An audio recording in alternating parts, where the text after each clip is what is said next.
Why does Coors Field dramatically affect a pitcher's era? Imagine trying to pitch a baseball in a place where the air feels thinner than usual. That's exactly what happens at Coors Field in Denver, Colorado. Located about 5,000 to 100 feet above sea level, the environment there changes how baseballs behave. The lower air density means less air resistance on the ball. When a pitcher throws a fastball or a breaking pitch, it doesn't move the same way it would at sea level. The ball tends to travel farther because there's less air pushing back against it.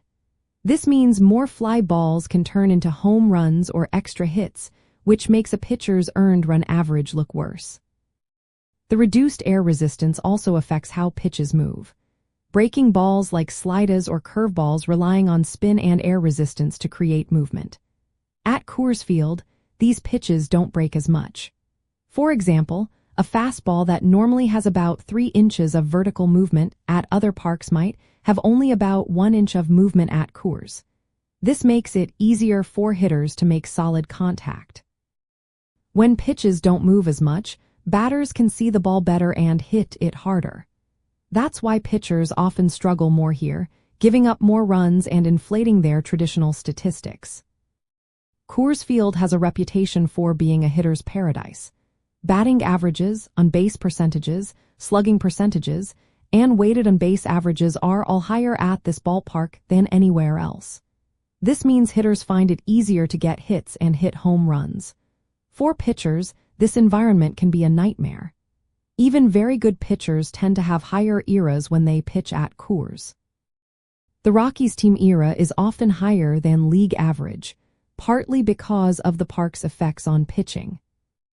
During the steroid era, when offense was already high across the league, Coors Field became even more challenging. The high altitude combined with the offensive surge made it one of the most difficult parks for pitchers. Even today, Coors remains a place where hitters thrive. The high altitude reduces the effectiveness of pitches and makes the ball fly farther, which leads to more runs scored. From a statistical point of view, traditional era doesn't account for how much a ballpark influences performance. That's why advanced metrics like ERA Plus exist. ERA Plus adjusts a pitcher's ERA based on the league and park factors. It helps show whether a pitcher's performance is truly good or if it's inflated by the environment. For example, a pitcher with a high ERA at Coors might actually perform better than their numbers suggest once you consider the park's effects. Teams and pitchers have to adapt when playing at Coors Field. They might throw more fastballs with less spin or develop off-speed pitches that still move well in the thin air. Defensive positioning is also adjusted to help limit hits. Understanding how Coors affects pitching stats is key to fairly evaluating a pitcher's skill. It's not just about the numbers but about knowing the environment they're pitching in.